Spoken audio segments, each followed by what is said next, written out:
We're going to go ahead and start. Are you guys excited for this matchup?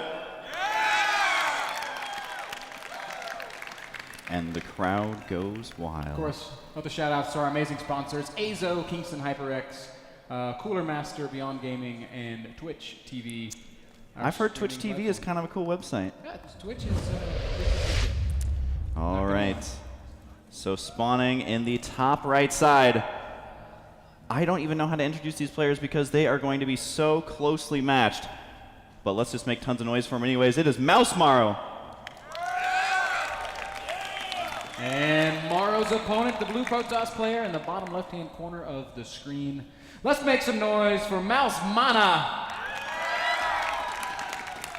Now we do have those always entertaining cross spawns. And this map is a map that's not used in as many tournaments as it used to be. It's kind of fallen off a little bit. So to me, that's always interesting just because, man, whoever set the keys for scrolling with the arrows, they're like, look how fast that is. We can make it across the map in like 2 seconds. It's like a racehorse settings over here. So I'll have to be careful. I am the one spectating, so sorry if I make everyone vomit profusely, but I'll try and fix it for the next one. Watching from home just fell over from being busy.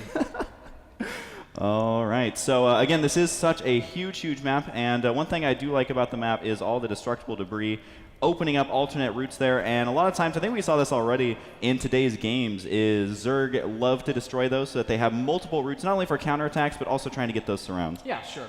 I think based on the fact that we're cross-spawn, these destructible debris will be a little bit less impactful, but I think we can almost count on Zerg at least killing the destructible rocks outside of his natural so that he can take this base on the right side of the map eventually.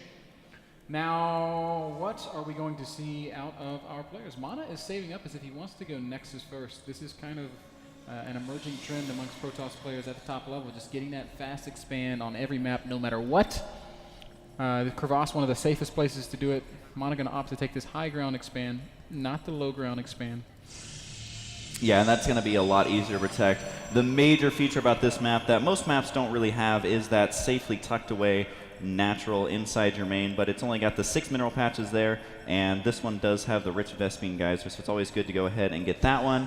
And right here, it does look like Morrow's going to go for the one that's a little bit more of a risk, but a slightly bigger payoff if he can pull it off. Certainly, certainly, and it's going to be very, very difficult for Mana to pressure this at all, so I don't think Morrow's going to have any difficulty at all. He went for the 14 pool, 16 hatch, and upon realizing that his opponent has gone for a fast expand, actually, I'm sure Morrow figured out. He's a very smart guy. But Mana's not getting that early forge, so it doesn't look blatantly like fast expand. You know, he's not going to run up and see a forge and a cannon and be like, oh, it's an expansion. Yeah, and I really like this out of Mana. This is a build that you can't really do on most maps because if you're going to be expanding on the low ground, you need to have a cannon to defend all angles because, well, it's kind of wide open. But on this map, you realize as well, since it's just a choke defending that natural inside my main, I can kind of open this up as if it was a one gateway into expand build. And then there's going to be the cyber core going down. Then all he has to worry about is potentially losing the debris kind of in the mid stages of this game. Absolutely, you are correct. Now, Mana probably going to take a third pretty soon. This is one ballsy probe, man. He is trying to take on that queen. He was actually blocking the queen with the probe to delay the inject larva. That's next level tactics, Husky. Yeah, man. Try working that into your build order. But we do see the Zergling speed on the way. And, I mean, honestly, this is most likely just going to be a pretty heavy macro game, especially the map. Not only is it large, but being able to defend so easily. I mean, at this point, if a Zerg does an all-in, it can be really good against a Forge Fast Expand, but it can be a lot more difficult versus a Protoss, especially with when you're able to get out the force field so early. Yeah, I think you're correct with that assessment. We should see a few Lings moving out here for Morrow. His Overlord is, you know, you can see that in the back of Mana's base, you can see the mining on this one little mineral patch. So Morrow knows, yes, Mana has expanded. So I really, really, really expect him to take a third. That's just kind of what you do against Protoss these days. Morrow slightly supply blocked. He's got some extra money. He could throw down another hatchery somewhere if he wanted to. He really could, Husky. He could and he should, especially on this map. It is so easy, but he is still hovering around that 300 minerals. He did make a big wave of drones here, but still kind of sitting there. So we'll see if he has plans for that additional resources. Now up to 8 drones on the way at once. And we do have that Stargate on the way as well as a Forge. So any predictions here on if it's going to be Phoenix or Void Rays? You know, I really do not know. I think Phoenixes are becoming the norm in the metagame. Void Ray openings are just so invested. You really have to do damage with your Void Ray if you're going to justify that the high cost of making a couple of them. We do see the third base down now for Morrow. So I would anticipate Phoenixes, but no, Mana going to make me put my foot in my mouth. He makes the Void Ray right away. And we'll see how this works out. Void Ray play needs to do damage. Yeah, and just going for those 2 Overlords will definitely not be enough. Getting that early Void Ray also does help in dealing with any sort of timing attacks, which is pure Roach-ling, simply because, well, they cannot shoot the Void Ray. But that doesn't make a Protoss completely safe, because Roaches are very resilient and difficult to kill off with just 1 Void Ray. The Overlord going to fly in here, scout the timing of these 3 gateways, and we'll see if he spots that Stargate. That would also be a nice little thing. He already knew about it right there. So he's not going to be taken by surprise at all. He has basically seen everything that Mana has. Yes, Morrow hitting a slight supply block here as he loses these 2 scouting Overlords. He's got 4 Overlords underway, though, so it shouldn't be too big of a deal. That third base just now finishing, a lot of drones in play, but not so much so that he's way ahead of his opponent. 53 workers for Morrow, 47 for Mana. And the big question on my mind is, what does Mana do next? Is he going to transition into that third base, or is he going to try to just make a big push off the 2? Well, right there, he did kill that creep tumor right when the Queen placed it down. And that may not seem like a big deal, but that is a pretty big victory, especially since you really want to connect these bases, start working that creep towards your opponent's base as soon as you possibly can. There's the layer tech on the way right now for Morrow, and yeah, he did kill those Overlords very quickly. You can see that our Zerg player is not going to have a whole lot of vision on the map, and this is apparently where the Void Ray wants to be, is hanging out over here with all these Overlords. So we'll see if that actually gets spotted there, as they are a little bit vulnerable. Yeah, there's not really anything here defending them. Morrow's going to have to bring some Queens over. Void Ray does find the entire Overlord congregation here, but I don't think he's going to kill more than 1 or 2 before he gets ushered out. Yeah, especially the Queen on the left side should be able to defend it there, but it is curious that these are about in the unsafest place in the base. There goes the second Overlord as well. So that does mean about a total of 4 Overlords have gone down. I'm going to keep this Void Ray selected. We'll see if he gets more kills. At the same time, the Phoenix are flying over here, and this is just basically Overlord harvest season because they have nowhere to go. I am really surprised that Morrow's allowing himself to take this much damage. He's got a lot of Queens out. Even lifting up a Queen. One of these Queens going to fall here. There's 3 Phoenixes and only 4 Queens on the map. This is a bit scary here for Morrow, who's not been able to produce units this entire time. Roachwarren and Infestation Pick going down. Really, really interesting play here from Morrow, who, quite frankly, he's got a bit of a reputation as being a guy that loves to make Zerglings and Banelings.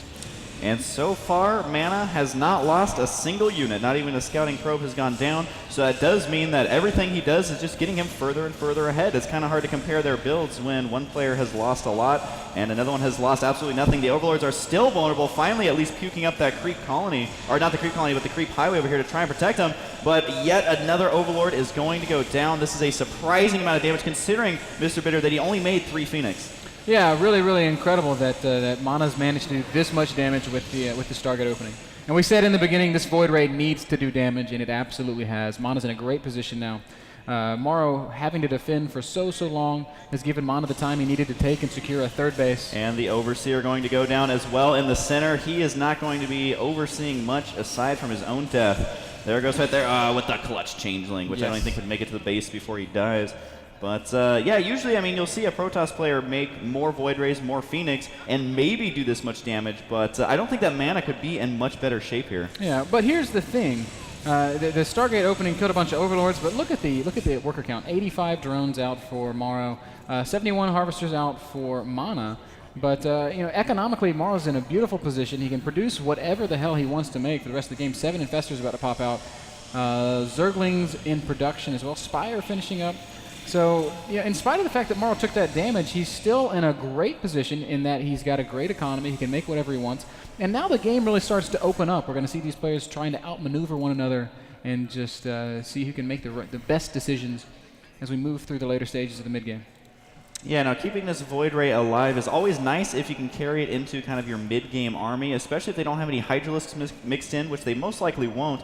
You can really use that to help out with the Corruptors and any of these Zerg ground units. And Overseer finally doing what his other Overlord friend could not do. On the Void Ray, and the Void Ray will finally go down. Yeah, able to clean that up finally. And again, that's why you have to be careful with those Void Rays. It's so tempting to try and continue that harassment, but more times than not, they will end up losing that. But I do love this from Mana, just making a nice little wall in over here The map was once wide open, but now it's kind of a Zerg funnel down here, so he should be able to defend quite easily. And do you think he's going to sit back till he's maxed out, or what's kind of his plan here? Yeah, I think he's going to sit back. I don't really see him leaving. There's really no reason for him to leave anytime soon. He's already secure on 3 bases. He can maybe push up to a 4th and drop another Nexus if he wanted to, but he's going to be maxed out in 1 or 2 more production cycles. It's not going to be very long. He can't really be attacked. As you're already saying, this building placement makes it just so difficult for Zerg to get in here and do any real amounts of damage. So I do think Mana's going to continue to sit back, hit a really nice scary armor, but Morrow, you know, he's rounding out his tech nicely. He's already got 9 Corruptors out on the field, Roaches, Lings, Infestors in tow as well. Hive being morphed. Morrow's very happy to play this passive game style because in just a little while he's going to be making a ton of Broodlords, and Broodlords are what really complicates the battle in PvZ. I think that Mana's agreeing with you, maybe looking to move out. No, he's actually going to be expanding off of this. We'll see if he decides to push out, trying to hit the Zerg player right before that Broodlord tech kicks in. But the thing is that these Corruptors are not dead weight, just waiting for the Broodlord tech. Of course, they're very good against the Colossus, but Mana, I believe, only has 2 Colossus on the field. Yes, he does. So depending on the timing, these Corruptors could either be a few too many, or it could just be a lot of Broodlords against that Protoss army. Well, this big kind of swell of Corruptors will very quickly kill the Colossi. The thing that really goes well for Mana is he's only made these 2 Colossus. Yeah. Or Colossi. So, I mean, the 2 Colossi will die very quickly, and then there's going to be 24 supply of Corruptors that are just kind of hanging out. There's a Warp Prism out for Mana. It's got 4 Zealots in it, and it is making its way up to the 3rd base. Critically, the 3rd base is where the Greater Spire is, Husky. Yeah. Yeah, and with the 4 Zealots in there with the +1 attack, oh, that is very vulnerable to getting dropped right there. The Warp Prism moving on in there, and we'll see if he warps in more units, but the problem is that he really can't warp in more units right now because he is completely supply blocked, doesn't want to go for the drones, wants to go for the Spire. The drones desperately trying to save it, but a little too late. The Zealots are on there already. The Spire at about half HP at the same time. It does look like Mana going to be moving into the center, and the Greater Spire does remain. Greater Spire will survive, but look at this. Still there. The Rambo Zealot trying to take it down. At the same time, there's a battle on the left side, and it's still taking damage. Getting it. No! 48 HP transfuse there. That Zealot's almost given like the best honor that they could. But here comes a major attack. The force field's not really preventing all the Zerglings from getting in there, but preventing the Infestors from laying down too many fungos. There's those Corruptors completely taking out the Colossus immediately, as we were saying. But I don't know. Who do you think kind of favored in that battle? I'm not sure, because now the Broodlords will come into play here for Morrow. He lost a base. Didn't really lose much in the way of drones, but lost a base. Now we see so many Broodlords, 8 Broodlords at once. And this is going to be, it's going to be tough. Mana's Colossus count has been completely obliterated, but again, it was only 2 Colossi to start with, so I don't know that he cares too much. He does care about that Greater Spire. Now has 4 Spine Crawlers going down to try and defend that. And we do have Void Rays getting mixed in to this Protoss army. And any thoughts on mixing in Void Rays at this stage of the game? They're going to be great against the Broodlords. That goes almost without say, but those Infestors... I mean, Infestors are great against Void Rays. They're great against just about everything, especially when the Protoss army clumps up heavily. So it's really going to come down to the girl. We see that Fleet Beacon is being built, Husky. Yes. You know what that means. I do love some Fleet Bacon. Indeed, the Mothership Vortex is a possibility. We haven't seen any Archons yet for the highly entertaining Archon toilet, but I don't know if that is exactly going to be his plan here. But this is a lot of Blink Stalkers, but he did get fungled right after using Blink. So these are Stalkers are completely stuck here. More fungals. The angle here for Mana is absolutely atrocious as these Zerglings now are going to retreat. But that was a huge engagement there for Morrow. Wow, Mana's army just like disintegrating, but he's got so many gateways. He's able to remax very quickly. Here come the Void Rays. Not a whole lot of energy left on those Infestors. They're only able to throw a couple of Infested Terrans. The Void Ray, however, targeting like Zerglings. He's going to have to back off. Mana's done a great job of fighting away from his expansion. This gives him time to reinforce well before the Broodlords can really get there. Supplies, 170 for our Zerg player, only 120 for Mana. And also lost a huge warp in of Stalkers right there due to that pylon falling. These 4 cannons not really doing much, and the 4 cannons would have been able to hold this, but with the pylon down, of course they can't do that. Here comes more reinforcing units in the center of the map, and this battle is continuing to push down. It does look like the 4th base for Mana may fall as it is completely surrounded by those Zerglings. Trying to blink forward with the Stalkers. The snipe the Infestors does get 2. Can he continue to get more? 3 and 4 do go down, but the fungo is going to prevent any more of those Infestors from dying, and this is pretty much non-stop action, but you're mentioning that supply discrepancy seemingly getting bigger and bigger here for Mana. Morrow just pulling further and further ahead. 120 supply for Mana, 162 for Morrow, and Mana has lost his third base. That is so critical. Void Ray out in the center. There's nothing really there to hit that Void Ray. But there's also nothing really there for that Void Ray to kill. Only a couple of roaches and lings. And Infestor's going to push forward, dropping a couple Infested Terrans. There's that Fungal. Mana's army going to push forward and be caught in the middle of the map. Once again, big Fungal going down on the Colossus, and all the Zealots at Colossus is in a really precarious position, Husky. Yeah, they're stuck there. The Fungal's trapping every single unit, and that army has been crushed. It does look like Mana going to have to retreat, and you have to remember that he just lost this expansion. He may be losing it again. So even though he killed the one expansion earlier of Morrow's, I mean, Morrow has obviously recovered here. He's got the expansion now on the right side as well, up and running, and income tab going to greatly favor the Zerg here, plus the tech advantage as well. The Phoenix finally coming into play, but with those Fungals and the Infested Terrans, I think that's going to be the end of their attack on those Infestors, and this expansion once again is under siege. Morrow definitely in command of this game. He's got 170 supply. He'll be maxing out in another production cycle or two. Mana is broke as a joke. He's got one mining base. His main is gone. His natural is gone. And on top of that, he's having great difficulty in expanding anywhere again. Morrow's just shutting down all the expansion attempts. More Broodlords on the way. And we're about to have a maxed out Roach, Ling, Infestor, Broodlord army against like 130 supply Protoss, and that does not bode well for Mana. Yeah, I have a feeling that 6 Zealots, 20 Stalkers, and 2 Phoenix might not be the best army in dealing with this. Now, at this point, what is this hatchery doing? It's just chilling out over here for funsies. The Stalker sees it, and I guess he is going to launch. No, there's the cancel right there. Maybe it was to save the drone for the expansion, just so he doesn't have to waste any more time getting that up there. And these 2 Phoenix still here. I mean, look, they got 13 and 10 kills, but they need a lot more than that. Mothership did just begin. It's a little bit unfortunate that the fleet beacon has been done for so long and the Mothership only now starting. If there is any way back in this game for Mana, it's with the Mothership. Yeah. But honestly, man, he is so far down. 140 supply to 190. And Morrow, you know, he can max out on whatever the heck he wants right now. He's actually building a couple of drones, getting his +3 carapace upgrade for the ground army. +3 melee already done. Wow, man, Morrow's Lings are just beastie.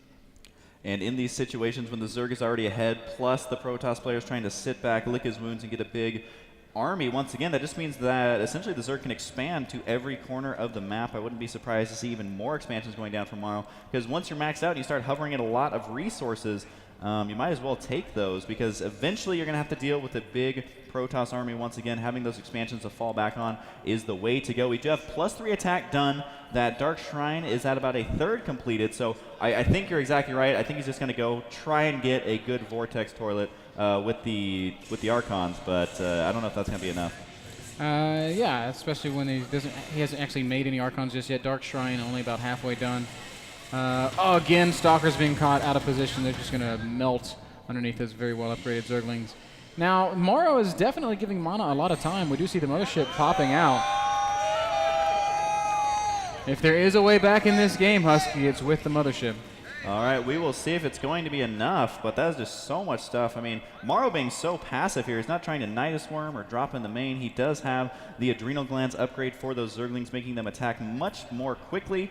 And it does seem like the army still fairly low. A couple Lings just running in here. You got to remember that he's nearly maxed out. He may actually make it inside the main base. Nope, the Zealot there going to completely block that. Nice warp in with that Zealot, keeping the Lings from running past. Morrow actually burrowed those Lings, but they still died. 2 DTs moving in the center, but Fungal Growth going to be able to clean that up, as well as, you know, detection's pretty good there. So I feel like Mana really has nowhere that he can just send in a couple of units to cause some damage at this point. I'm guessing that he's just going to try and get maxed as much as he can, and then just move out with that. I don't know if he's really able to max, though. He's now mining out this only expand. He doesn't have any money. He's going to have to long distance mine just to be able to afford a Nexus. And I'm not even sure that he has an observer. No, there's not even an observer on the map for Mana, and there's Lings burrowed in his expansion. Now he does have, I believe, 1 Archon. There's some Ultras on the way as well. So I don't know if 1 Archon is going to be enough to flush all of his problems away with this, but at this point, I mean, Morrow's just waiting for it to move out. There's a couple of Lings running inside the main base, and this is probably going to trigger the attack out of Mana. He's just going to sack this main because he simply cannot afford to defend it, quite literally, and he's going to try and move out of the center, see if he can make this work, but he is going to be going up against a Zerg who has a lot of larvae. Oh, yeah. Morrow could literally remax like 5 times here.